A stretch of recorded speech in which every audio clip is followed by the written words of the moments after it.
Kemudian Bapak adik-adik mahasiswa yang dirahmati Allah Subhanahu wa taala, ini kalian semester berapa ya kalau boleh tahu?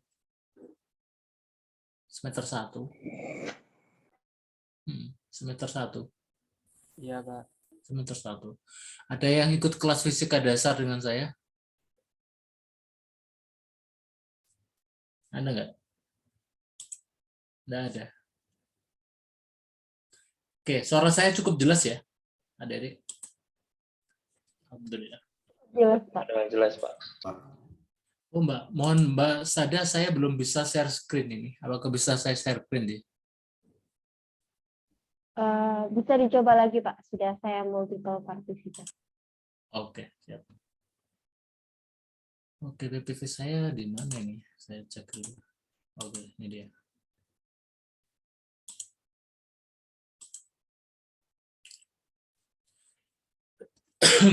Oke, muncul ini dia.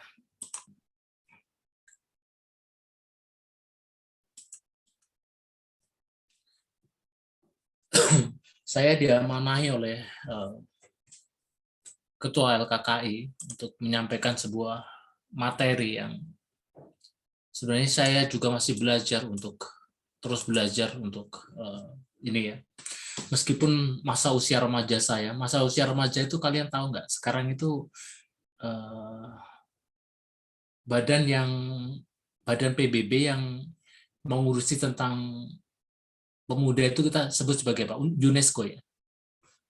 Kalau nggak salah UNESCO. Kalian tahu nggak masa remaja itu pada usia berapa? Ada yang tahu? Ada yang tahu? Masa usia remaja itu pada usia berapa?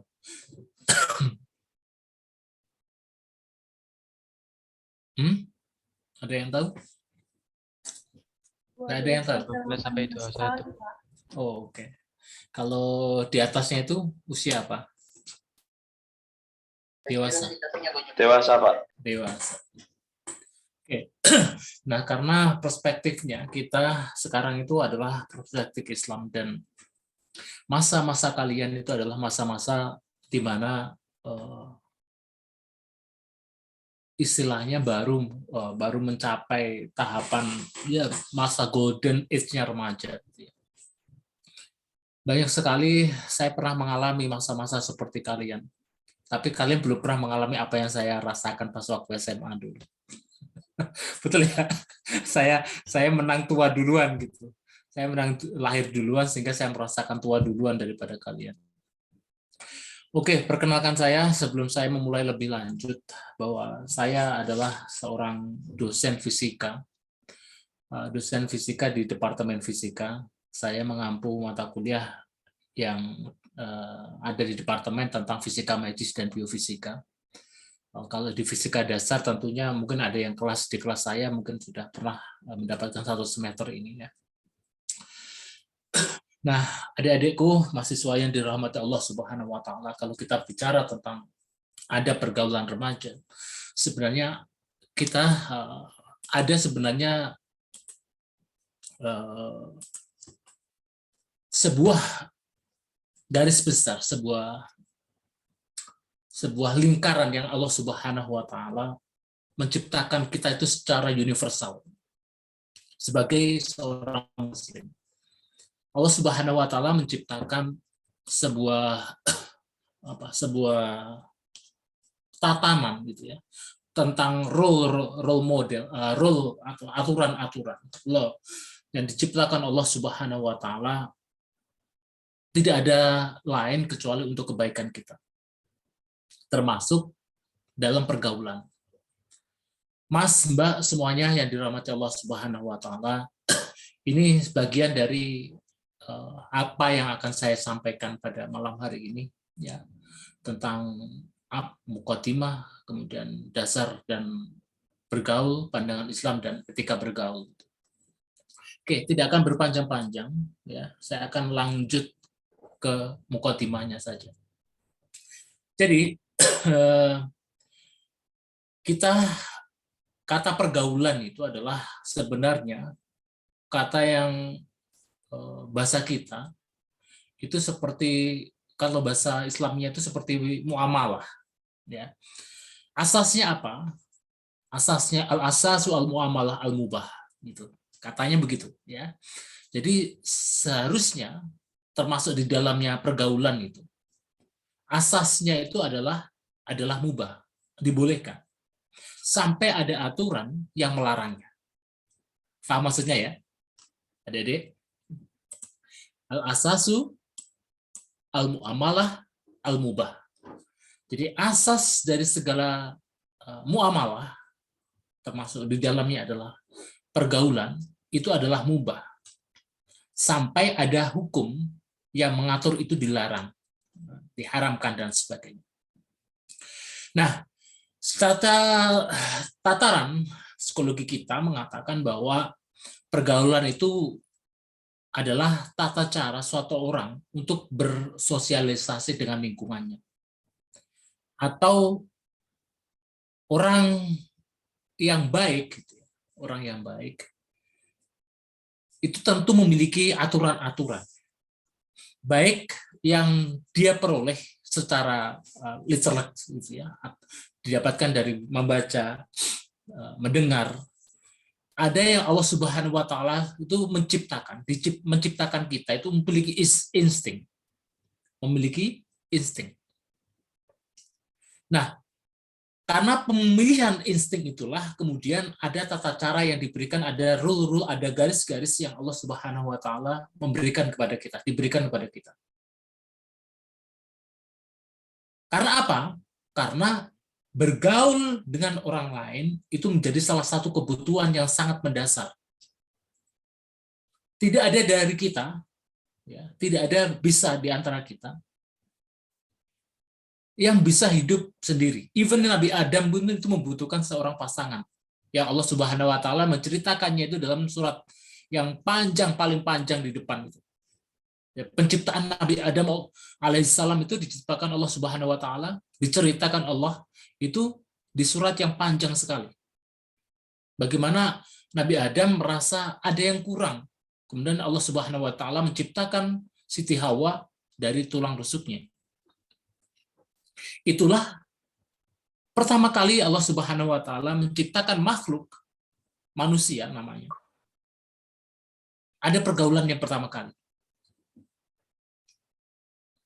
Nah, dalam masa seperti ini tidak mungkin kita tidak bergaul. Tidak mungkin kita dalam kondisi yang seperti ini tidak bergaul. Di dunia manapun sekarang, itu yang memungkinkan di bidang apapun, yang memungkinkan berhasil itu karena adanya pergaulan, ada koneksivitas antara satu dengan yang lain. Jadi selama kita masih hidup mulai sekarang sampai ke depan, perkembangan teknologi itu telah membuat kita terkoneksi, bahkan orang yang belum kita kenal sebelumnya kita kenal lewat media sosial. Jadi kita tidak mungkin tidak membutuhkan orang lain. Bahkan info-info yang kita dapat di internet sekalipun, itu adalah buatan manusia. Artinya apa? Artinya kita masih membutuhkan orang lain di sekitar kita. Nah, pergaulan yang baik itu adalah yang melaksanakan pergaulan menurut norma-norma kemasyarakatan yang tidak bertentangan dengan hukum syara, serta memenuhi segala hak dan yang berhak tentunya mendapatkannya sesuai dengan kadarnya. Kita memiliki kewajiban untuk bergaul, tetapi orang lain juga memiliki hak untuk mendapatkan adabnya kita bergaul dengan mereka. Nah, ada aku mahasiswa ITS yang dirahmati Allah Subhanahu wa Ta'ala. Agama Islam itu menyeru dan mengajak kaum muslimin melakukan pergaulan pada siapapun tanpa terkecuali, ya. Kepada siapapun tanpa kecuali. Ya ayuhan nas inna khalaqnakum min dzakari wa untha wa ja'alnakum syu'uban wa qabaila lita'arafu. Inna akramakum indallahi atqakum innallaha alimun khabir.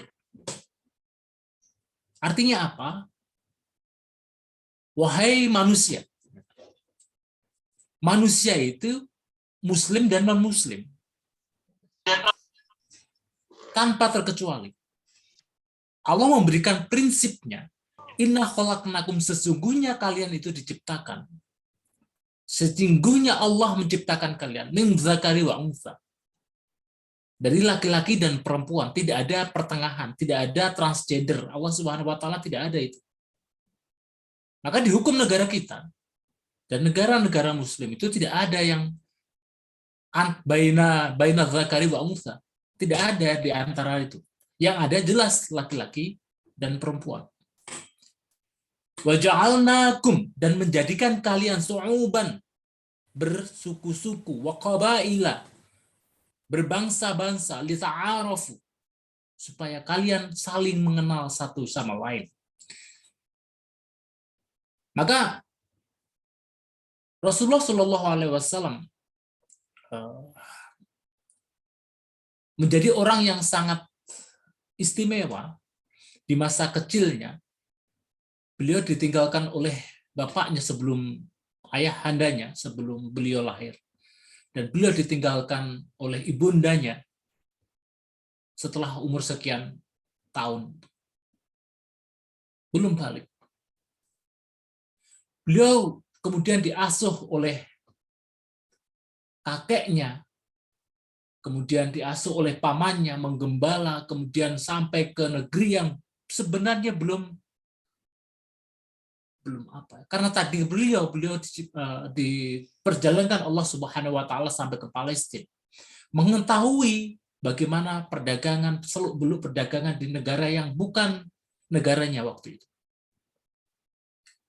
Mengetahui bagaimana adab orang setempat. Jadi ada namanya kearifan-kearifan lokal yang semuanya harus dihormati. Apalagi negara kita memiliki, kalian tahu nggak ada berapa suku bahasa di Indonesia itu? Ada ratusan. Kalau pulaunya ada 17 ribuan. Kalau bahasanya itu ribuan juga. Ada sebuah pulau yang sangat kecil di Sulawesi Tenggara itu, namanya daerah Buton, Muna, dan sekitarnya itu. Itu satu pulau saja namanya Pulau Buton itu memiliki lebih daripada 10 bahasa. Tapi Allah Subhanahu wa Ta'ala mentakdirkan kita dalam satu naungan NKRI memiliki bahasa satu. Nah, enaknya itu. Sehingga kita lita'arafu, bisa mengetahui, bisa paham antara satu dengan yang lain. Bisa berkomunikasi dengan satu dengan yang lain. Maka itulah lita'arafu. Inna akramakum, sesungguhnya yang paling mulia di antara kalian, indallah, di sisi Allah Subhanahu wa Ta'ala, atqakum, orang yang paling bertakwa. Jadi kalau kita sudah, ini kata-katanya itu lurus gitu ya.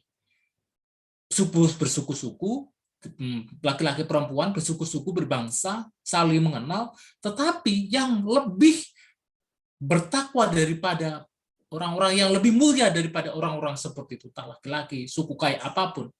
Jadi jangan menganggap suku kita, bangsa kita, itu menjadi bangsa yang lebih baik dari bangsa lain. Tidak ada. Atau diri kita lebih baik daripada orang lain, tidak ada. Karena apa? Allah Subhanahu wa Ta'ala ngendikan, inna akramakum indallahi atqakum. Yang paling mulia di sisi Allah tidak lain, bukan karena kepandaian kita, bukan karena gelar kita, bukan karena jabatan kita, bukan karena cantik dan apanya kita, tetapi orang yang bertakwa pada Allah Subhanahu wa Ta'ala. Innallaha alimun khabir. Sesungguhnya Allah al-alim al-khabir, maha benar, knowing and acquainted, maha mengetahui semuanya. Nah, agama Islam itu menyeru dan mengajak kaum muslimin untuk melakukan pergaulan di antara kaum muslimin utamanya. Karena apa? Karena dengan pergaulan kita saling berhubungan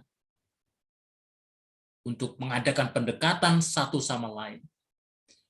Kita bisa saling mengisi dalam kebutuhan kita serta mencapai sesuatu yang berguna untuk kemaslahatan masyarakat, untuk berfastabiqul khairat dengan cara yang akhlak yang baik, dengan akhlakul karimah.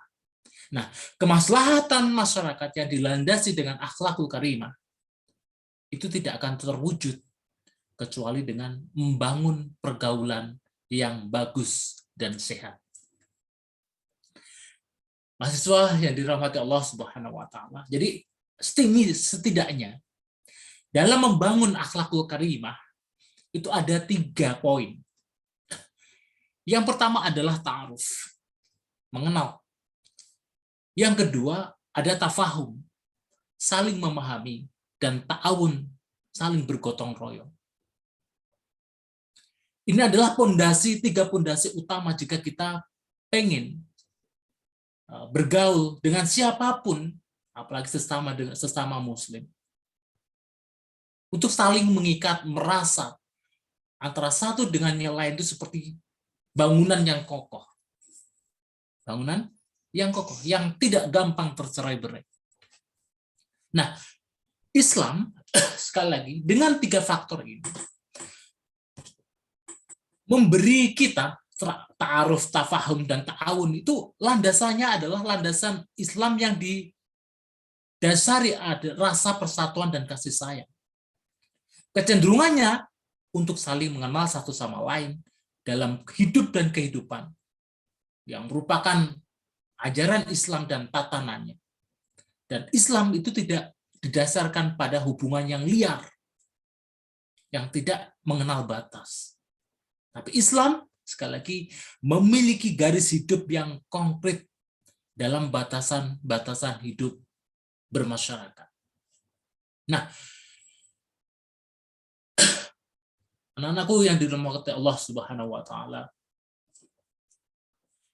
kita kembali ke sudut pandang kita terkhusus pada untuk usia-usia kalian. Bahwa secara garis besar pergaulan itu dapat dilihat dari beberapa lapisan. Ini secara umum ya. Nanti saya akan mengerucut pada pergaulan remajanya. Yang pertama adalah mereka yang umurnya lebih tua dari kita. Ya, lebih tua dari kita. Atau lebih banyak ilmunya. Atau lebih banyak ibadahnya. Maka terhadap orang-orang ini hendaknya dalam memandang mereka kita berperasaan bahwa mereka mempunyai keutamaan. Dan kepada mereka lah kita memberikan penghormatan yang semestinya. Guys, ini adalah suatu yang akhir-akhir ini, saya menemukan banyak sekali anak-anak seusia-usia kalian seperti terdegradasi rasa-rasa seperti ini. Ajaran-ajaran adab seperti ini rasa-rasanya mulai terdegradasi. Apalagi komunikasi kita hanya lewat WhatsApp misalkan. Ada bahasa-bahasa yang sangat menurut saya, banyak, bukan semuanya, masih ada anak-anak seusia kalian WA kepada dosennya, even dosennya itu masih muda gitu. Itu ngomongnya kayak, padahal belum pernah ketemu gitu ya. Belum pernah ketemu terus ngomongnya enggak sopan sekali. Protes dan sebagainya, ngomong dan sebagainya, seolah-olah temannya. Itu bukan adab seorang muslim. Karena muslim mengajarkan seperti itu. Kalau ada orang yang umurnya lebih tua daripada kita, atau lebih banyak ilmunya daripada kita, atau banyak ibadahnya daripada kita, then you should be respect. Semestinya. Itu yang pertama. Lapisan kedua itu adalah mereka yang umurnya setaraf. Jadi usia kalian itu setaraf itu. Mereka kita harus hormati, sesama mereka, sesama kalian, itu juga harus kita hormati. Walaupun umurnya setaraf, karena mungkin mereka lebih tinggi akhlaknya dengan kita, amalnya lebih banyak daripada kita, dan dosanya lebih sedikit daripada kita, maka kita juga harus respect. Harus respect. Jadi umurnya yang even itu misalkan ya, secara keilmuan, misalkan kita lebih muda, yang di hadapan kita misalkan lebih tua. Karena respect kita, ajaran kita karena usianya lebih tua, maka harus kita hormati beliau. Pantaran saja juga diperintahkan untuk seperti itu. Dan lapisan ketiga adalah mereka yang lebih muda umurnya daripada kita. Nah, golongan ini yang harus kita hormati secara wajar karena mereka lebih muda dan lebih kurang keburukannya dari kita dibandingkan kita yang sudah sedikit di atas mereka. Makanya kalau memperlakukan anak kecil, memperlakukan anak-anak di bawah usia kita, pandanglah mereka seorang yang keburukannya jauh lebih sedikit daripada kita. Nah, kalau rasa-rasa itu sudah muncul, adik-adik mahasiswa, maka tatanan dalam diri kita, mulai dari diri kita, ibda' binafsinya, itu sudah dapat. Mulai dapat. Nah, sekarang kita mengerucut pada pergaulan remaja, seusia kalian itu. Pergaulan remaja itu adalah pergaulan yang harusnya sopan terhadap sesama muslim, dan remaja sopan dalam berpakaian, terutama dengan kata-kata yang lembut dan yang harusnya ditutupi. Saya tidak memungkiri bahwa masa-masa kalian itu adalah masa-masa eksploratif. Masa di mana pengen tahunya itu sangat tinggi. Dan media sosial, internet, itu adalah menjadi wahana kalian untuk itu. Maka menjadi hal yang sangat wajar. Sesuatu dulu yang saya tidak temukan, saya temukan sekarang. Anak-anak muda dulu yang tidak saya temukan pada waktu itu, saya temukan sekarang. Yang dulu tidak berjilbab, misalkan, berjilbabnya itu masih polos, sekarang berjilbabnya itu luar biasa. Selama itu tidak menyalahi syariat, hukum awalnya adalah tidak menyalahi syarak kita, maka tidak ada larangan baginya. Tidak ada larangan. Tetapi kalau sampai meninggalkan batas-batas itu, maka seperti yang saya katakan tadi, ada batasan-batasan al-mubah boleh, tetapi kalau sudah dinyatakan yang lain hukumnya, maka menjadi hukumnya itu berlaku. Nah, ada pergaulan dalam Islam. Salah satunya adalah mungkin orang tertarik terhadap kita itu karena sopan kita. Karena sopan kita. Orang tertarik kepada kita itu mungkin karena pakaian kita. Bisa juga orang tertarik kepada kita karena kata-kata yang lembut dan sebagainya.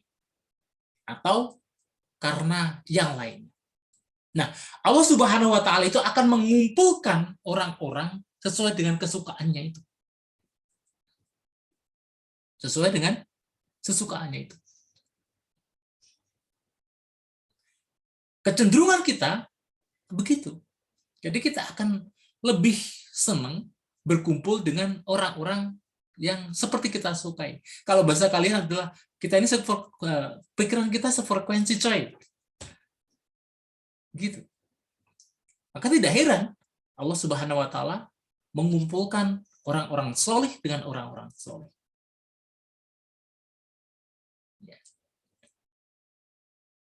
Nah, Anak-anakku yang dimuliakan Allah Subhanahu wa taala, ada etika ketika kita bergaul, terutama pada kalian.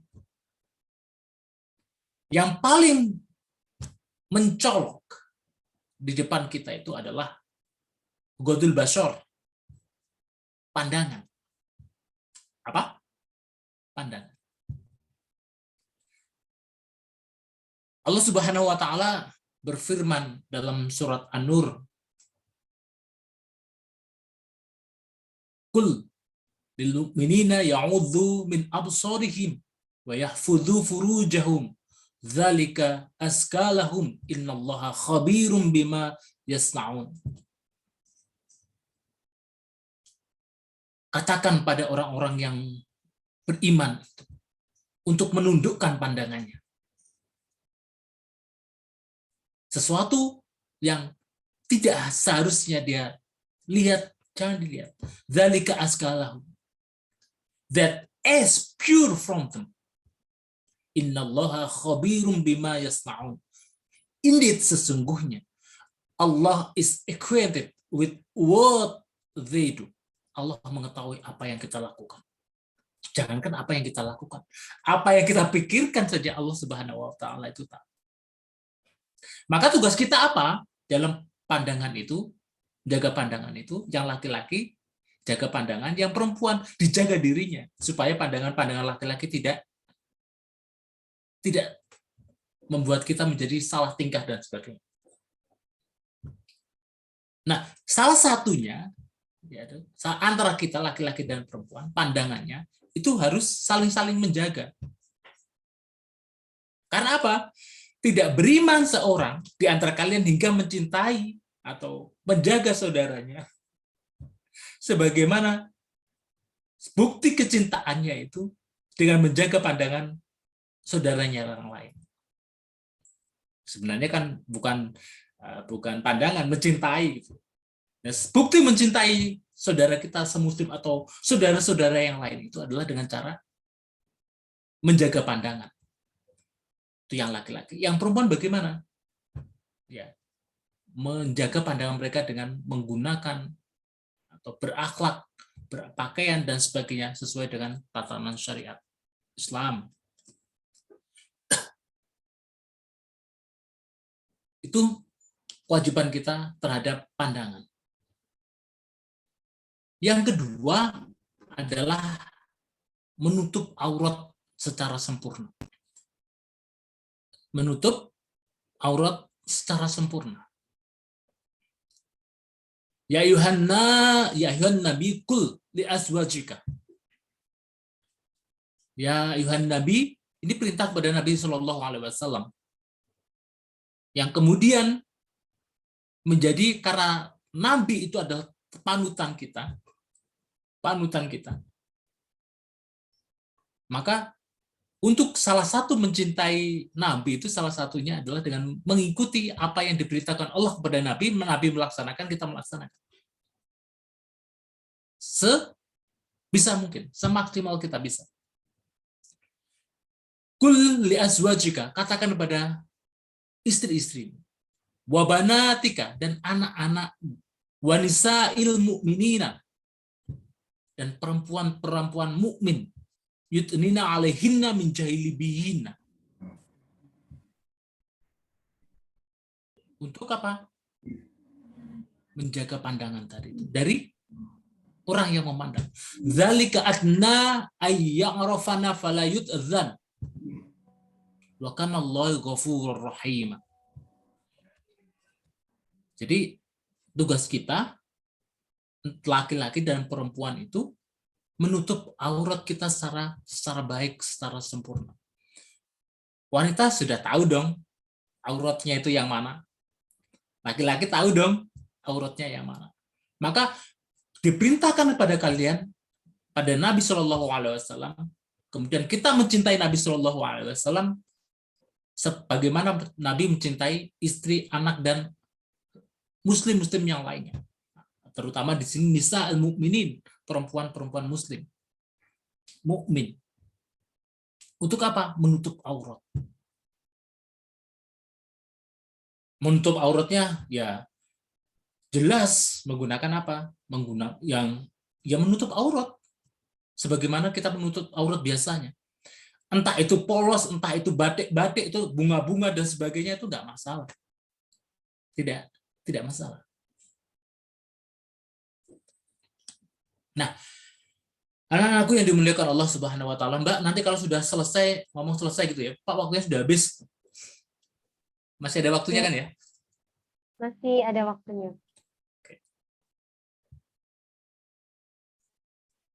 Nah, dalam surat An-Nur, Allah Subhanahu wa taala juga berfirman kepada kita, wa kulli mu'minati ya'budna min absarihinna wa yahfatna furujahunna wa la yubdina zinatahunna illa ma dhahara minha wal yadribna bi khumurumihinna ala juyubihinna. Dan katakanlah kepada perempuan yang beriman agar mereka menjaga pandangannya dan memelihara kemaluannya, dan janganlah menampakkan perhiasan auratnya kecuali yang biasa dilihat, dan hendaklah mereka menutup kain kudung sampai ke dadanya. Pak, apakah yang bercadar boleh? Boleh, nggak masalah. Pak, apakah yang tidak bercadar boleh? Boleh, nggak masalah. Karena semuanya ada dalil, ada dasarnya. Yang tidak boleh itu yang seperti apa? Yang menunjukkan sesuatu yang tidak pantas untuk ditunjukkan. Ya, kalian cerdas kan? Cukup cerdas untuk memahami kata-kata saya. Nah, anak-anakku mahasiswa ITS yang dirahmati Allah Subhanahu wa taala, dan ini teruntuk bagi wanita tentang bagaimana bersuara. Ya. Bagaimana dia mengeluarkan kata-kata. Ini penting banget. Saya sangat merasakan bagaimana usia-usia kalian ya sangat banyak bergaul dengan banyak orang, laki-laki, perempuan dan sebagainya, nggak masalah. Ya, seusia kalian, maksud saya, seusia kalian ataupun di atas atau di bawah usia kalian.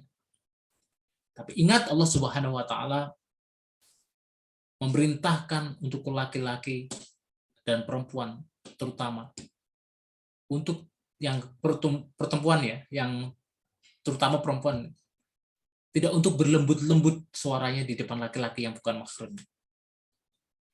Ya nisa an-nabi lastunna ka'ahadin minan nisa inna taqaytuna falah tada'na bil qawli fayatama'al ladina fi qalbi maradun wa kunna qawlan ma'rufa. A wife of the prophet, you are not like anyone among women. If you all fear Allah, then do not be soft in speech. Jangan berkata lembut, lemah gemulai di depan orang laki-laki yang bukan muhrim. Lest he is whose heart in this is so covered. Karena apa? Kata-kata lembut dari seorang wanita yang lemah lembut dan sebagainya itu membuat apa? Laki-laki itu rasa deg-deg ser. Yang perempuan tidak pernah jadi laki-laki sih, jadi nggak pernah merasakan itu. Nah, coba yang laki-laki itu. Guys, cowok-cowok, kalau ada teman bicara kalian yang cewek, even itu direct atau indirect, yang katanya lemah lembut, kalian merasa gimana gitu nggak? Iyalah, pasti iya kan? Tapi Allah Subhanahu wa taala memberi solusi, but speak with appropriate speech. Dengan kata-kata yang pantas, yang diperlukan. Makanya saya kadang-kadang gemes tuh. Kadang-kadang gemes pada orang lain, cewek ini, pada orang lain itu ngomongnya itu halus, lemah lembut gitu.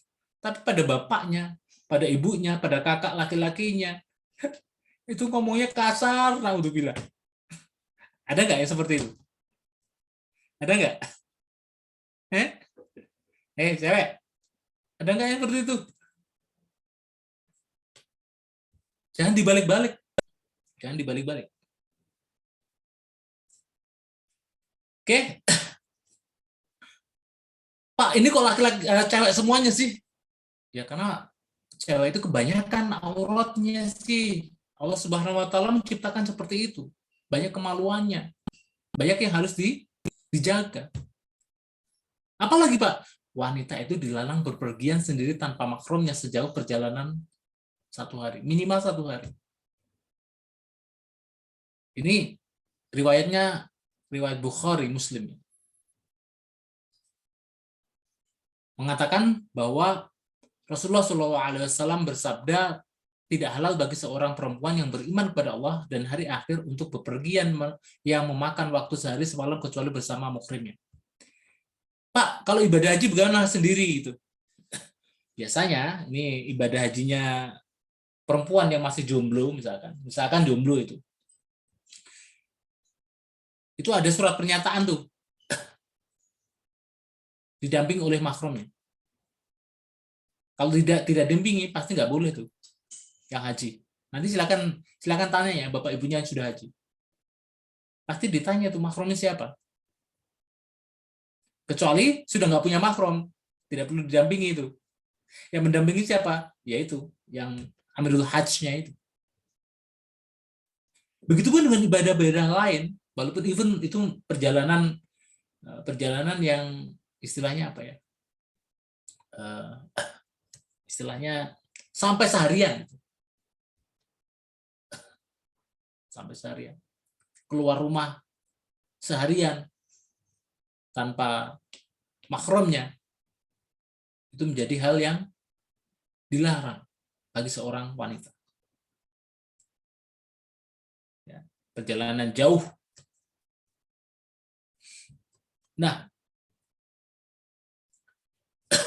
yang selanjutnya adalah bagi laki-laki dan perempuan. Itu dilarang berhawat. Apa itu? Bersunyi-sunyian. Laki-laki, hey, cowok. Dan perempuan bersunyi-sunyian. Memojok di gelap-gelapan. Atau apapun di terang-terangan. Tanpa disertai orang yang bersamanya. Ya. Ini hal yang sangat penting, sangat urgen untuk diketahui untuk kalian semuanya. Bagi suatu saat kalian kalau datang ke ITS, kalian jauh dari mahramnya kalian, jauh dari ibu bapak kalian, sangat leluasa untuk seperti ini. Kalau di keramaian bagaimana Pak di satu kelas itu? Ya satu kelas kan bukan berdua kalian. Pak kalau di tempat terbuka bagaimana dilihat orang itu? Ya berarti bukan kalian berdua itu. Ya maksudnya berkhawat itu dia seolah-olah seperti bersembunyi gitu. Supaya apa? Supaya tidak dilihat oleh orang lain. Itu adalah salah satu kehormatan yang harus dijaga, baik itu laki-laki maupun perempuan. Dari mulai bersuaranya, berpakaiannya, berhalwatnya.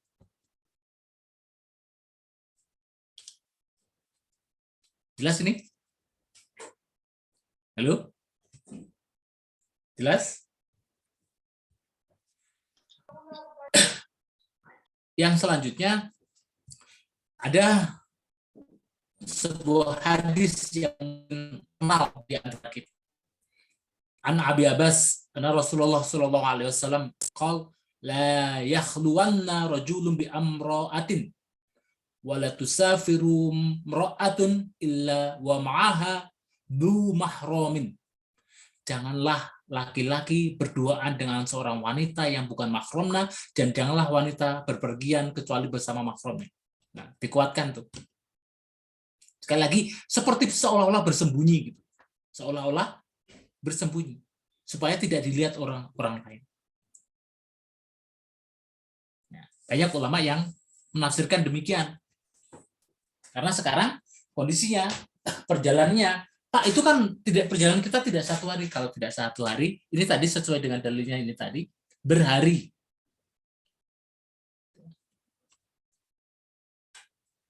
Maka kalau tidak 1 hari, bagaimana Pak? Misalkan perjalanan kita naik pesawat, oke. that's fine. Ya, fine.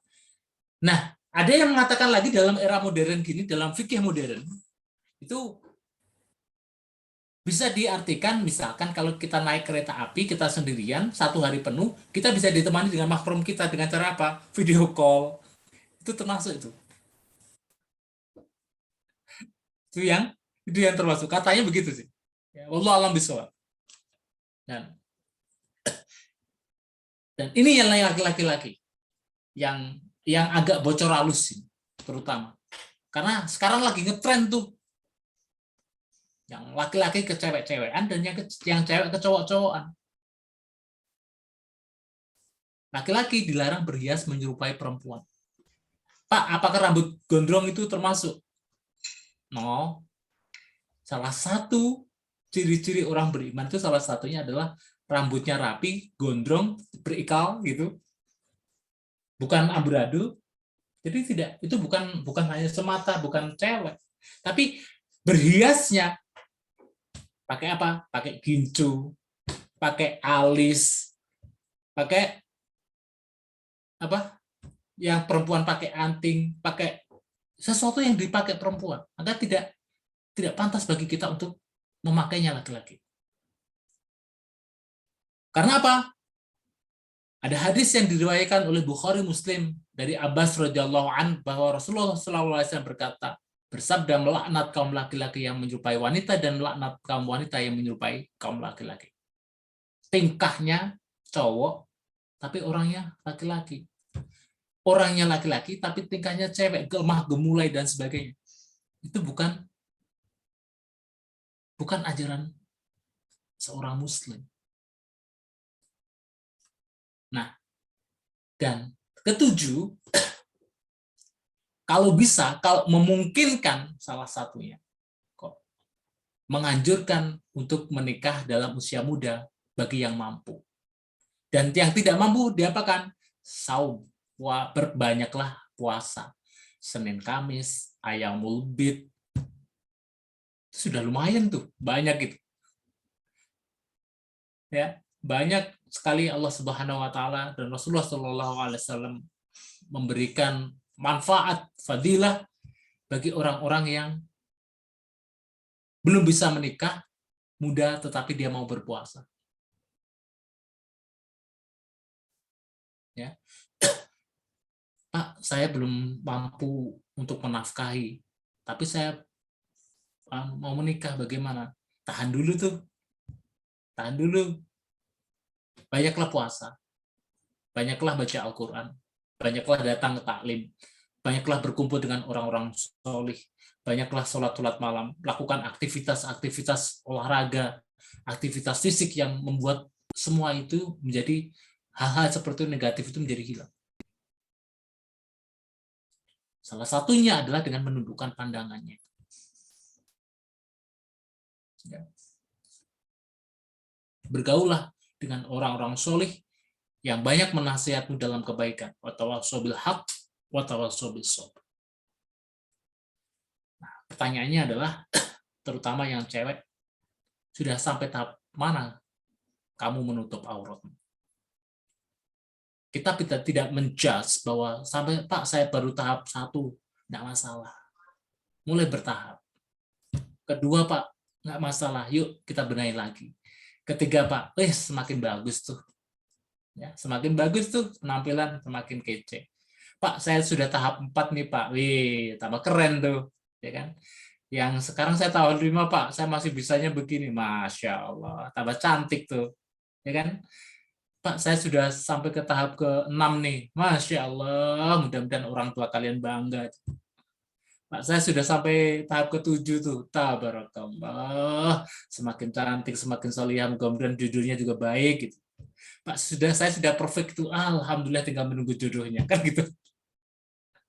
Ya kan? Gitu guys. Tidak langsung serta-merta, Pak, kemampuan saya baru seperti ini. Iya, nggak apa-apa. Semua itu tahap-tahapnya. Kalau memang harus dilalui, harus dilalui. Suatu saat Allah Subhanahu wa taala akan membukakan yang laki-laki maupun yang perempuan, yang belum mengetahui tentang syarat, bagaimana cara adab, berpakaian, berbicara, dan sebagainya, itu Allah akan membukakan jika kalian sering datang pada pengajian-pengajian, datang pada berdiskusi dengan orang-orang solih, dengan guru agama, dan lain sebagainya, untuk menimba ilmu-ilmu seperti ini. Jadi, we just not talking about how we have clever about our study, not just this. Tidak hanya seperti itu. Suatu saat kita harus sampai pada titik-titik bahwa Allah Subhanahu wa Ta'ala menciptakan ilmu agama itu basic dari segala ilmu kita.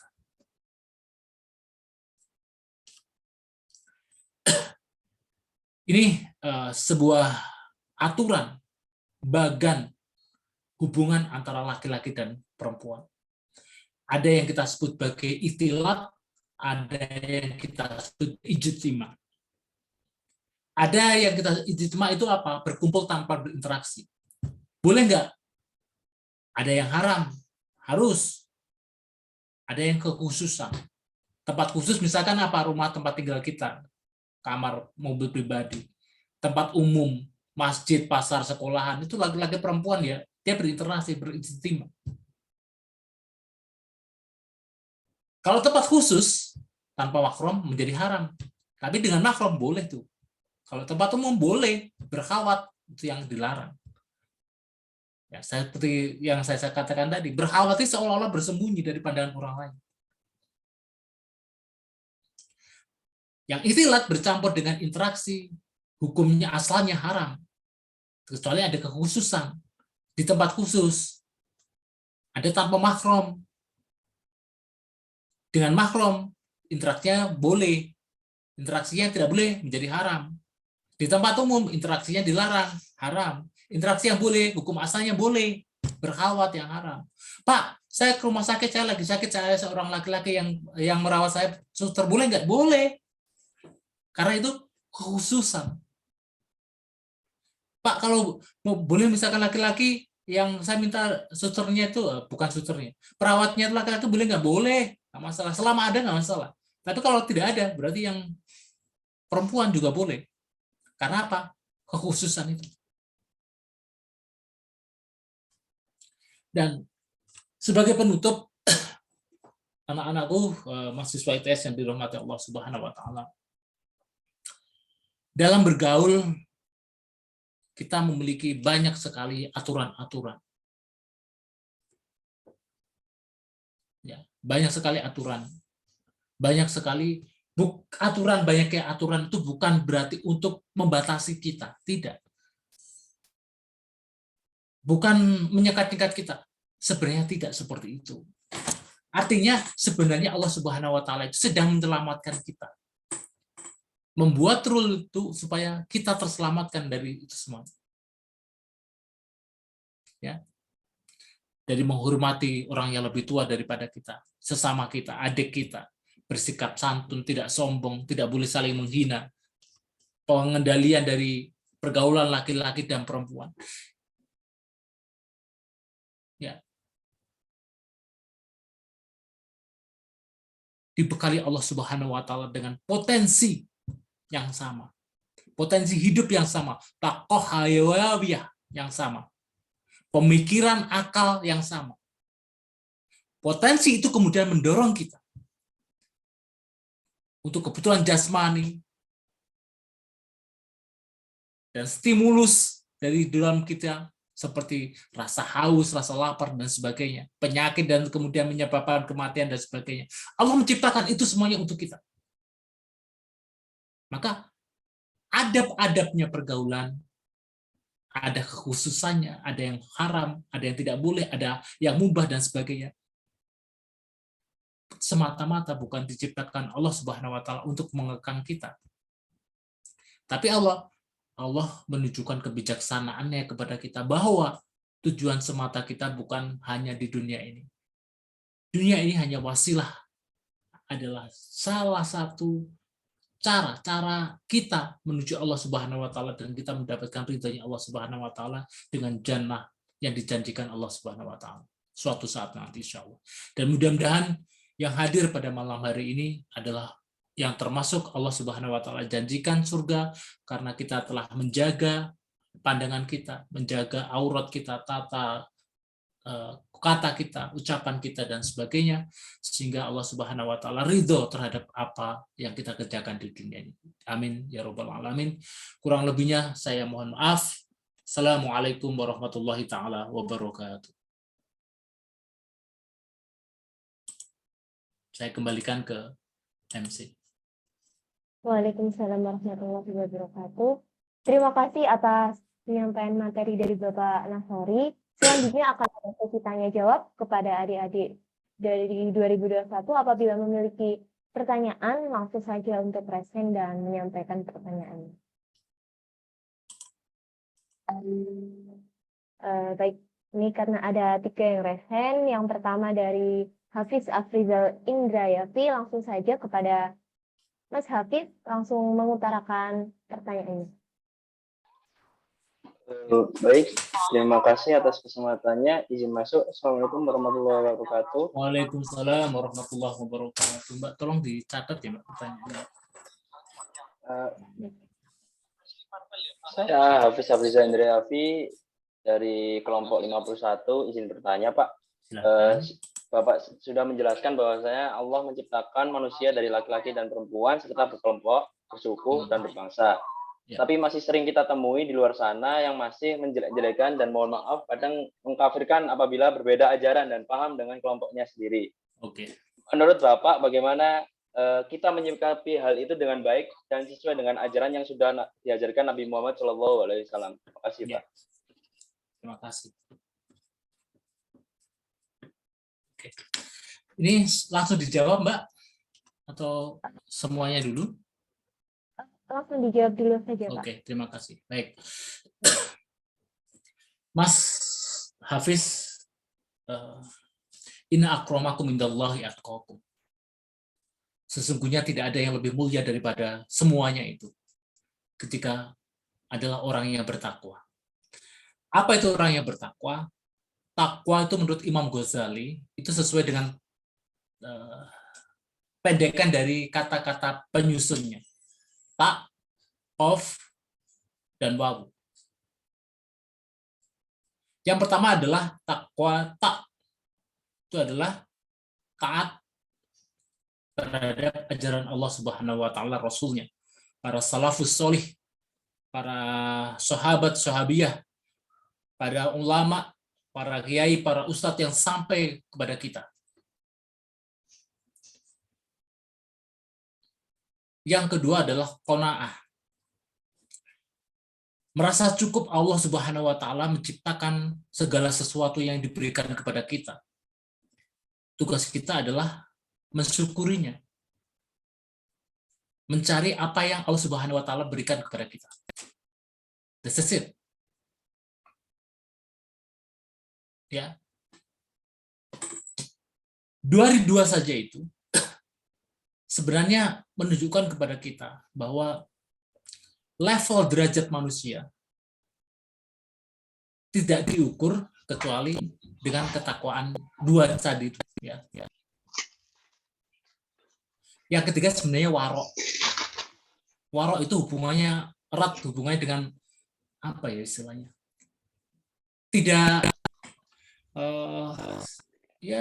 Tidak merasa memiliki apa yang haknya itu bukan haknya. Jadi saya tidak merasa gitu.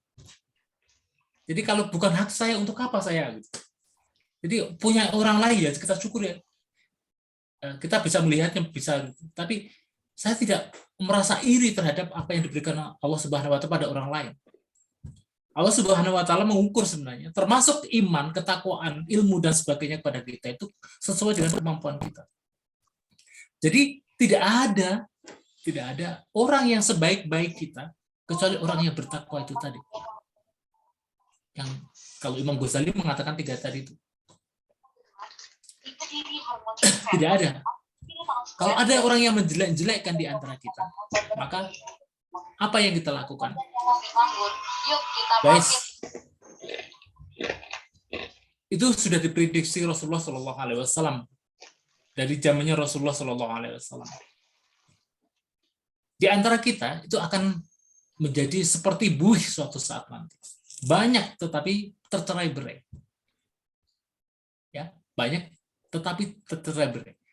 Salah satunya adalah dengan banyak menyindir, banyak menghujat, banyak mengkata-katain pada kita sama-sama Ahlussunnah wal Jamaah misalkan.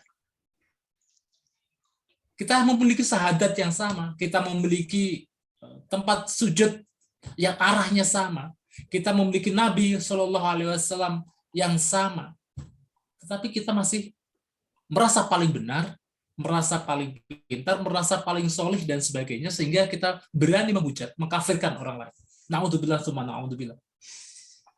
Itu tidak ada itu orang takwa, ciri-ciri takwa berarti kalau situ. Kalau sudah sampai menghina sesama muslimnya. Ingat dalam hadis Bukhari dan Muslim, Rasulullah SAW berfirman, jangan pernah menyakiti seseorang muslim, baik dengan perbuatannya. Muslim ialah yang mendapat selamat kalian muslim dari gangguan lidah dan tangannya. Dan seorang muhajir adalah orang yang hijrah meninggalkan dari segala larangan Allah Subhanahu wa taala. Termasuk apa? Kalau kalian merasa diri kalian hijrah, merasa kalian sekarang lagi berhijrah, maka bukan dengan cara menjelek-jelekan orang yang tidak sepaham dengan kita. Karena belum tentu apa yang kita pahami, apa yang kita dengarkan, juga kesahihannya lurus sampai Rasulullah Shallallahu Alaihi Wasallam. Makanya perlu banyaklah belajar, banyaklah menuntut ilmu, apalagi ilmu agama.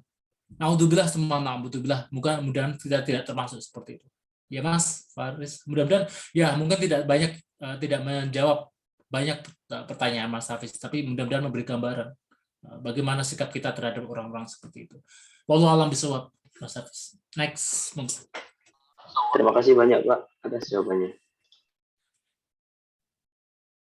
Baik, terima kasih Pak Nasori atas jawabannya dan terima kasih Mas Hafiz atas pertanyaannya. Selanjutnya ada pertanyaan dari Mbak Janis Anggraini. Langsung saja Mbak bisa menyampaikan pertanyaannya. Baik, sebelumnya terima kasih. Saya izin bertanya Pak. Di zaman sekarang itu remaja putri khususnya, tadi kan Bapaknya kan tadi kan memberitahu nih ada tingkatan-tingkatan dalam berpakaian. Nah, untuk tingkatan terakhir itu jujur saja ya Pak ya, itu agak sulit untuk diterapkan di zaman sekarang. Soalnya gini Pak, di saat remaja putri tersebut itu memakai sebuah busana muslim yang terusan, itu termasuk saya ya Pak ya, kebanyakan orang itu selalu memandang, kamu modelnya kayak ibu-ibu. Jadi itu kayak orang remaja muslim ini malu gitu Pak untuk memakai sebuah busana muslim yang terusan gitu Pak. Jadi menurut Bapak ini bagaimana untuk cara mendongkrak sifat malu remaja muslim ini untuk sampai ke tingkatan yang tinggi itu Pak, yang sampai terusan itu Pak. Terima kasih Pak. Terima kasih Mbak Janis Anggraini ya. Siapa Mbak? Iya Pak, Janis Anggraini. Mbak Janis, salah satu tantangan terberat di masa sekarang itu adalah kita banyak melihat dan senang sekali melihat budaya-budaya atau orang-orang yang di luar sana yang notabene jauh dari peradaban yang turun-temurun hadir di tengah-tengah kita. Kesopanan dan kesantunan kemudian masuk sedemikian rupa ke mata kita, ke telinga kita, pandangan bahkan di depan kita langsung. Itu tanpa perantara lagi. Jadi batasannya apa kalau begitu? Batasannya bertanyalah pada yang universal gitu ya. Kita itu memiliki hati dan pikiran, perasaan yang diciptakan Allah Subhanahu wa taala itu konsepnya. Ini konsepnya ini. Ada hal yang secara universal itu diciptakan Allah Subhanahu wa taala itu semuanya memiliki perasaan yang sama. Contohnya apa? Al-haqqul haq Jadi kebenaran itu adalah sebuah kebenaran. Itu merupakan semuanya perasaan universal. Semuanya merasakan itu. Merasakan itu. Tanpa terkecuali sebenarnya. Semua manusia akan merasakan seperti itu. Nah, masalahnya sekarang adalah kita sudah membentengi diri nggak? Kita sudah sampai pada level itu nggak? Kenapa kok kita harus malu? Karena pergaulan itu tidak menciptakan pergaulan yang jenengan dapatkan mungkin, yang kita dapatkan di sekitar kita tidak mendukung gitu. Tidak mendukung untuk kita melakukan sesuai dengan yang diberitakan Allah Subhanahu wa taala. Sekali lagi belum sampai pada top level ya yang saya sebutkan tadi. Belum sampai pada top level. That is okay. Sekali lagi karena semuanya itu butuh prosesnya, semuanya butuh tahapannya. Nah, masalahnya sekarang adalah kenapa kok kita merasa malu, tidak pede dengan apa yang diperintahkan Allah Subhanahu wa taala. Ini saya tidak saya kalau berbicara dengan kalian di sini. Guys, di Indonesia ini tidak ada yang melarang seperti itu. Kita tidak perlu was-was. Kita melakukan bahkan mohon maaf, dari pakaian yang paling level 1 sampai level yang paling tinggi yang tadi itu, yang saya sampaikan 8 tadi itu, tidak ada yang komen. Maksud saya, kalau kita di Surabaya dan sebagainya, mungkin di luar itu no comment gitu. Tidak masalah, tidak ada masalah. Bahkan kita pakaian yang betul-betul muslimah sekalipun, itu tidak ada yang melarang. Di tempat kerja itu boleh gitu. Bahkan TNI saja boleh kan menggunakan kerudung sekarang. Di Indonesia tidak ada yang melarang itu, guys. Terus kenapa kita tidak pede? Bayangkan kalau kalian itu seperti saya pernah kuliah itu, mohon maaf ya, saya bukan sombong ini, saya kasih sebelum kuliah. Saya pernah tinggal di Timor Leste waktu itu. Ada yang dari Timor Leste? Ada yang dari NTT? Nggak ada. Nggak ada yang dari NTT. Guys, dulu pas waktu saya tinggal di sana, cewek-cewek yang pakai kerudung begini tuh seperti mereka itu panggil ninja-ninja gitu, guys. Iya, ninja itu. Jadi rasa khawatir itu ada itu. Even itu masih waktu itu pas tahun 99 saya masih SMA itu. Jadi teman-teman saya yang memakai kerudung begitu, mereka sebut sebagai ninja. Ada was-was tuh. Ada was-was. Saya juga pernah kuliah di Jerman. Rasa was-was itu juga ada, guys. Banyak sekali tuh. Banyak sekali was-wasnya itu. Teman-teman yang memakai kerudung. Ya, entah itu mengalami rasis dan sebagainya. Nah, kondisinya sekarang itu berbeda. Kalian itu berada di lingkungan yang sebenarnya mendukung untuk itu. ITS melarang seperti itu, tidak akan. ITS melarang kalian berjilbab, tidak. ITS melarang kalian tidak berjilbab, tidak. Karena apa? Karena kita tahu bahwa negara kita itu adalah negara Pancasila. Negara yang berketuhanan.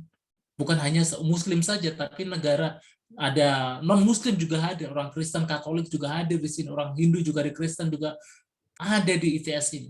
Jadi semuanya, maka tidak ada kewajiban kita untuk melarang mereka, dan mereka juga tidak ada kewajiban untuk kita untuk melarang menunaikan syariat agama kita. Terus kenapa kita harus tidak pede? So, pertanyaannya, kenapa kalian tidak pede?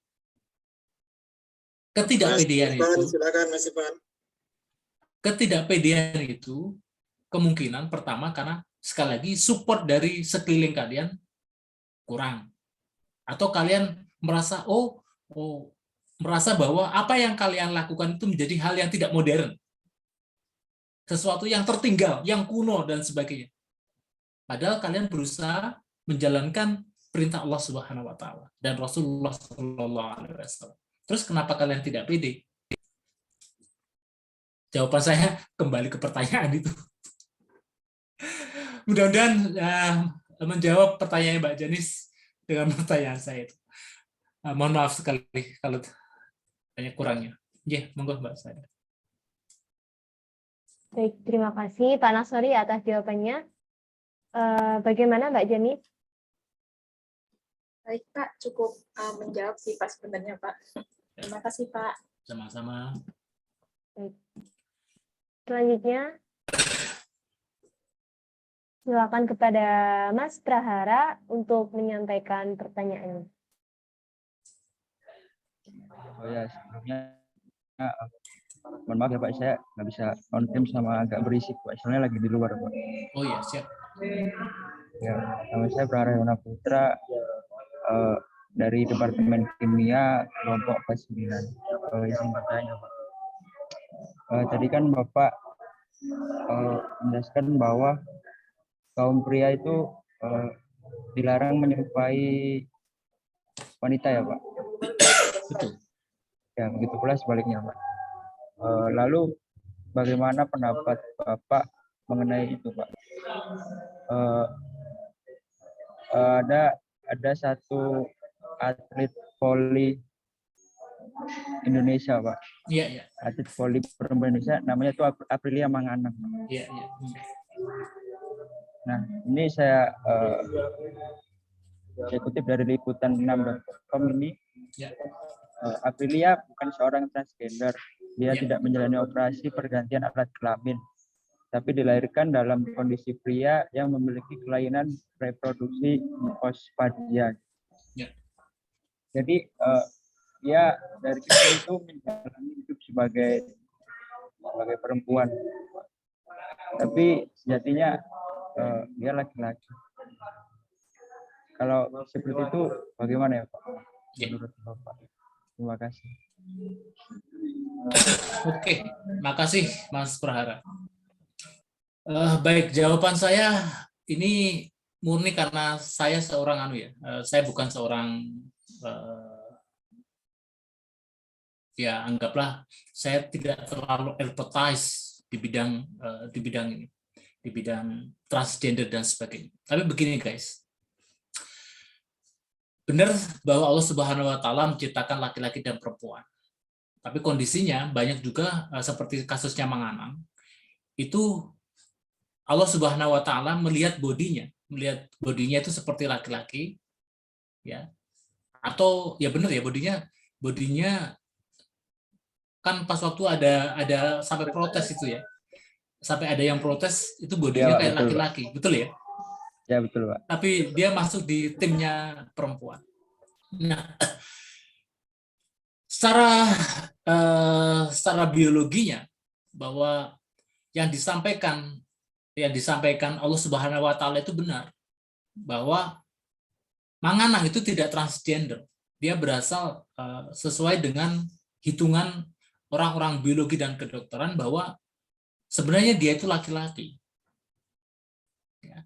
Hitungan kromosomnya itu laki-laki.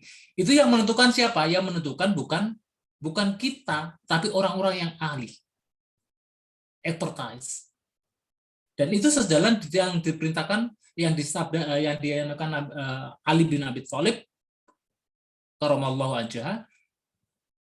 Kita mengambil dari mana? Ya dari expertise-nya itu. Kita serahkan pada beliau. Saya yakin Manganang itu dihitung itu, dilihat, diperiksa dan sebagainya pada orang-orang yang ahli. Sehingga kalau dia kembali sebagai seorang laki-laki, benar berarti hitungannya bukan kita yang mengejat orang awam yang tidak mengetahui tentang itu, mengejat itu salah dan sebagainya. No, tidak. Karena apa? Karena ada yang orang ahli yang mendeklar bahwa beliau itu adalah seorang laki-laki.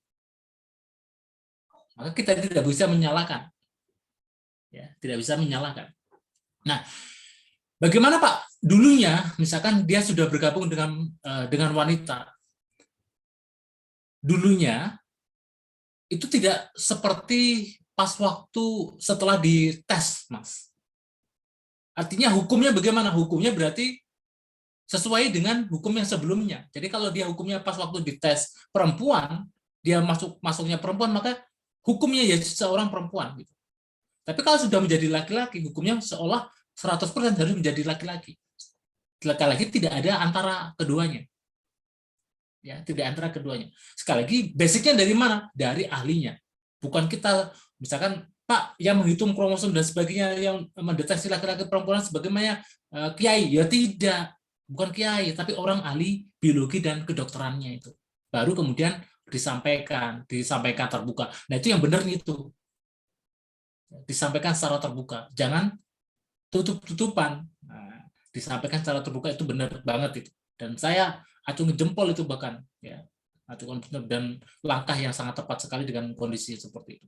Wallahu a'lam bishawab, Mas Prahara, mudah-mudahan menjawab pertanyaannya. Ya Pak, baik Pak, terima kasih Pak. Baik, terima kasih atas pertanyaan dari Mas Prahara dan terima kasih atas jawaban dari Pak Nasori. Mungkin ini pertanyaan yang terakhir dari Mbak Vinda. Silakan Mbak Vinda untuk menyampaikan pertanyaannya. Ya, sebelumnya Assalamualaikum warahmatullahi wabarakatuh. Perkenalkan, saya Dinda Suciani Putri dari kelompok 59. Saya izin bertanya terkait tentang itu Pak, hakikat perempuan untuk lebih baik itu berada di rumah daripada di luar rumah, kecuali tanpa mahram dan lain-lain. Seperti kita harus menjaga pandangan, potret, harta, dan martabatnya. Yang ingin saya tanyakan kan pada zaman sekarang itu banyak sekali wanita muslimah yang bisa berperan aktif di luar kan ya Pak ya, seperti menjadi organisasi ketika perkuliahan, terus menjadi sebuah aktivis-aktivis politik atau organisasi seperti itu. Nah, yang ingin saya tanyakan itu seberapa jauh perempuan bisa berkontribusi untuk menjadi seorang pemimpin atau aktivis tersebut, tapi tidak keluar dari kodrat yang telah ditetapkan oleh Islam itu sendiri, Pak. Terima kasih.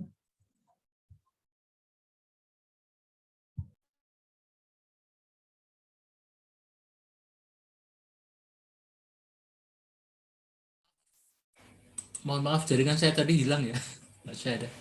Bisa diulang lagi? Baik Pak, dari awal ya Pak ya. Iya ya, saya hilang sama sekali tadi. Oke, jadi seperti yang Bapak singgung terkait tentang hakikat perempuan untuk selalu menjaga pandangannya, harkat dan martabatnya di rumah, kan lebih baik itu perempuan itu tuh berada di rumah kalau memang tidak ada mahram yang membersamainya kan ya Pak ya. Nah, yang saya ingin tanyakan itu kan di zaman sekarang itu banyak banget perempuan muslimah yang bisa menjadi aktivis organisasi atau aktivis politik-politik di luar gitu. Ya. Nah, yang ini yang ingin saya tanyakan itu seberapa jauh wanita itu bisa berkontribusi dalam perannya sebagai pemimpin, tapi tidak keluar dari kodrat yang telah ditetapkan oleh Islam gitu Pak. Terima kasih. Wah, pertanyaannya bagus sekali ini. Ya, Allah Subhanahu Wa Taala menciptakan potensi laki-laki dan perempuan itu secara akal dan pikiran itu sama. Volume otak kita itu laki-laki dan perempuan itu ciptakan Allah Subhanahu Wa Taala sama. Jadi tidak ada yang melarang, tidak ada dalil sebenarnya nasnya, kecuali pemimpin sholat. Perempuan untuk pemimpin sholatnya untuk perempuan, tidak boleh perempuan pemimpin sholatnya untuk cowok. Kalau untuk laki-laki perempuan jamaahnya berarti cowok imamnya. Ya, itu imam. Untuk imam sholatnya. Nanti kalau dari pejabat boleh nggak? Boleh, nggak ada masalah itu. Jadi anggota DPR cewek boleh nggak? Boleh, nggak ada masalah. Itu sekali lagi apa? Karena itu adalah muamalah. Tolong dibedakan ya antara muamalah dan ibadah madhoh dan ghairu madhoh. Itu penting sekali. Jadi bagaimana kalau lingkupnya sampai, kalau sekali lagi tatanan ibadah, kalau tatanan ibadah jangan dicampur adukan dengan ibadah madhoh dan ghairu madhoh. Itu sangat tidak relevan. Jadi kalau tentang muamalah kemasyarakatan itu laki-laki dan perempuan memiliki kewajiban dan hak yang sama. Memiliki hak dan kewajiban yang sama. Menjadi aktivis boleh, menjadi apapun boleh, kecuali imam sholat untuk laki-laki itu perempuan. Dengar itu, nggak boleh. Ya, nggak ada masalah. Bahkan mencari ilmu menjadi profesor juga nggak masalah. Tidak ada larangan untuk itu. Pada hakikatnya begitu. Ya, karena apa? Itu adalah kekhususan yang Allah Subhanahu wa Ta'ala ciptakan untuk kita, laki-laki dan perempuan. Nah, Pak, masalahnya Ghadul Basyar dan sebagainya tadi bagaimana? No. Ingat. Asas soal muamalah al-mubah. Jadi asas dari muamalah itu adalah boleh kecuali yang diharamkan. Selama pandangan kita itu tidak membawa kita menjadi nafsu, tidak membawa kita kepada hal-hal buruk, maka boleh. Tidak masalah. Pandangan kita menjadi sangat liar, itu yang bermasalah. Ini, makanya pentingnya, ini laki-laki harus mengetahui dan perempuan tuh. Bukan hanya laki-laki, perempuan juga begitu tuh. Kenapa kok pandangan itu menjadi hal yang sangat penting sekali? Karena yang bisa mengukur itu adalah diri kalian. Oh, kalau pandangan saya tidak menjaga pandangan, saya pandangan misalkan sedikit aja dengan lihat wanita cantik atau lelaki soleh ganteng seperti saya. Misalkan nggak ada yang tertawa, ini susah bisa ngomong sama orang yang nggak bisa tersenyum itu. Itu sudah mulai terukur tuh. Sudah mulai terukur. Maka itu godul basyarnya dijaga. Pandangannya dijaga. Yang bisa mengukur siapa? Ya kalian. Saya tidak bisa mengukur kalian. Saya tidak bisa mengukur kalian tertarik pada lawan jenisnya dengan cara apa, dengan pandangannya seperti apa, kita tidak bisa mengukur. Yang bisa mengukur apa siapa? Ya kalian. Makanya penting sekali godul basyar itu. Selama itu tidak menimbulkan syahwat yang berlebihan. Yang membuat kita sampai ya di luar batas, sampai kita melakukan hal-hal yang aneh gitu. Itu masih boleh. Sekali lagi, muamalah asasnya itu mubah, boleh dibolehkan sampai ada yang melarang. Ya. Kecuali melihat sedikit aja, terus kemudian saya menjadi sangat bernafsu dan sebagainya, itu menjadi haram hukumnya, tidak boleh akhirnya. Nah, Pak, kalau sudah kebiasaan bagaimana? Maksudnya kebiasaan, kalau sudah jadi kebiasaan dan itu tidak ada syahwatnya, sama sekali tidak ada syahwatnya, maka tidak ada kemudaratan di dalamnya. Ya. Kalian pernah mendengar seorang sahabiyah yang ikut berperang dengan Rasulullah SAW membawa panah? Silakan dicek siapa namanya. Ya kan? Kalian juga pernah mendengar seorang sahabiyah yang sangat pinter, bahkan menjadi istri Rasulullah SAW. Siapa? Siti Aisyah. Hafal semua perkataan, hafal semua tindakan yang dilakukan Rasulullah SAW. Jadi panutan tuh. Jadi perawi-perawi hadis itu. Boleh nggak? Boleh. Bahkan sebelum Rasulullah SAW dewasa, ibunya pun dari kota Makkah ke Madinah dengan mahramnya mengunjungi saudaranya. Boleh nggak? Boleh. Tidak ada larangan. Asalkan sesuatu itu tidak ada mudorotnya pada dirinya, apalagi pada orang lain apalagi. Jadi silakan saja perempuan menjadi aktivis kebaikan, agen-agen kebaikan, aktivis yang membela rakyatnya, membela kaum lemah, membela UMKM dan sebagainya. Tidak masalah, menyuarakan kebaikan. Insya Allah Subhanahu Wa Taala, seperti yang saya sampaikan di awal tadi, ada kekhususan orang-orang wanita-wanita seperti ini yang diberikan Allah Subhanahu Wa Taala. Karena tidak semuanya mungkin, tidak semua wanita akan bisa seperti itu. Tapi semua wanita memiliki memiliki potensi yang sama, memiliki hak yang sama juga. Ya. Wallahu a'lam bishawab. Mudah-mudahan tidak menjawab secara penuh, tapi mudah-mudahan menjadi gambaran. Itu murni karena pendapat saya. Wallahu a'lam bishawab. Terima kasih. Baik, terima kasih, Mbak. Baik, terima kasih atas pertanyaan dari Mbak Finda dan atas jawaban dari Pak Nasori. Selanjutnya ini ada satu pertanyaan kembali, Pak. Apa masih boleh untuk disampaikan pertanyaannya dari kolom chat lewat? Ya? Boleh satu lagi. Maksimal satu lagi ya, maksimal satu lagi. Ya, baik Pak, ini mungkin menjadi pertanyaan terakhir. Asal dari siapa ini? Dari Mas Alfa. Ya. Assalamualaikum warahmatullahi wabarakatuh. Saya Alfa Prayoga Firdaus dari kelompok 45. Sebelumnya mohon maaf Pak, saya mengirimkan pertanyaan lewat chat karena terkendala jaringan. Siap. Izin bertanya, bagaimana cara membangun pergaulan dengan orang yang non-Muslim? Seperti Oke. itu, Pak. Oke, terima kasih pertanyaannya. Dari siapa tadi? Dari Mas Alfa. Mas Alfa, terima kasih pertanyaannya. Bagaimana kita bergaul dengan non-Muslim? Prinsipnya bergaul dengan non-Muslim itu boleh, ya boleh. Bergaul dengan apa? Untuk muamalah, bukan untuk ibadah.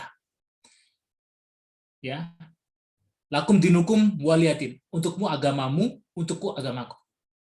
Ya, itu jelas tidak boleh dikompromi lagi. Tetapi untuk hal-hal yang lain seperti perdagangan, boleh nggak? Boleh. Jual beli itu boleh dengan non-Muslim. Tapi tidak sampai ke riba dan sebagainya itu. Kita yang menjaga. Jual beli, akad boleh. Berdiskusi dengan non-Muslim boleh nggak? Boleh. Kita berteman dengan non-Muslim boleh nggak? Boleh. Sangat boleh. Bagaimana kita mendengar Rasulullah SAW menyuapi seorang buta Yahudi di kota Madinah, yang orang buta ini tidak tahu bahwa yang menyuapi Rasulullah SAW sehingga membencinya. Setelah Rasulullah meninggal, beliau bingung kenapa tidak ada orang yang menyuapi lagi. Baru kemudian Sayyidina Umar bilang kepada mereka, kok yang rasanya beda ya? Si Yahudi ini bilang, rasanya beda, yang menyuapi saya kok tidak seperti biasa, ini siapa? Rasulullah mengajarkan seperti itu loh, guys. Kalau ada bencana, kemudian bencananya yang ditimpa oleh orang-orang non-Muslim, boleh nggak kita membantu? Ya sangat boleh. Nggak ada masalah itu. Selama tidak ada urusannya kita dengan akidah kita. Tidak ada tawar-menawar. Ya. Tapi urusan-urusan selain ibadah sangat dibolehkan. Ya. Apalagi banyak sekali lagi negara kita adalah negara Pancasila, negara yang bukan hanya orang Muslim yang ada di negeri ini. Negara kita dibangun oleh banyak suku, bangsa, dan agama. Oleh sebab itu jangan memusuhi mereka selama mereka tidak memusuhi kita. Jangan mengusir mereka ketika mereka juga tidak mengusir kita. Beda kaitannya kalau mereka mengusir kita, mereka melarang kita menjalankan agama kita. Itu sudah lain ceritanya, ya. Tapi selama mereka juga bertoleransi kepada kita, ya, berfastabiqul khairat, kebaikan kepada kita, maka untuk kebaikan negeri kita, maka tidak ada hak kita untuk melarang mereka untuk berdagang, berjualan, tinggal di bumi ini. Tidak boleh, ya, tidak boleh. Mohon maaf, mungkin itu yang bisa saya sampaikan pada malam hari ini. Mudah-mudahan sekali lagi tidak banyak menjawab pertanyaan yang saudara-saudara berikan kepada kita, kepada saya terutama, karena keterbatasan ilmu, kedoifan ilmu yang saya miliki, kemampuan otak saya dan sebagainya yang tidak, Allah Subhanahu wa Ta'ala tidak menciptakan saya penuh dengan ilmu agama, dengan pengetahuan yang luas tentang itu.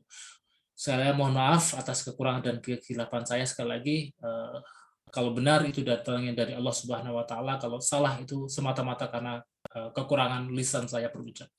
Wallahu muwaffiq ila aqwamit thoriq. Assalamualaikum warahmatullahi wabarakatuh. Waalaikumsalam warahmatullahi wabarakatuh. Terima kasih kepada Pak Nasori atas sesi tanya jawabnya. Selanjutnya saya mungkin langsung saja kita tutup acara mentoring pada hari ini. Terima kasih saya sampaikan kepada teman-teman juga yang telah hadir pada mentoring hari ini. Sekian kajian mentoring pada malam hari ini. Saya selaku moderator, mohon maaf apabila ada kesalahan tutur kata yang tidak berkenan. Saya akhiri, wassalamualaikum warahmatullahi wabarakatuh. Waalaikumsalam warahmatullahi wabarakatuh. Waalaikumsalam warahmatullahi wabarakatuh. Terima kasih banyak, Pak. Terima kasih banyak, Pak. Terima kasih banyak, Pak. Terima kasih banyak, Pak.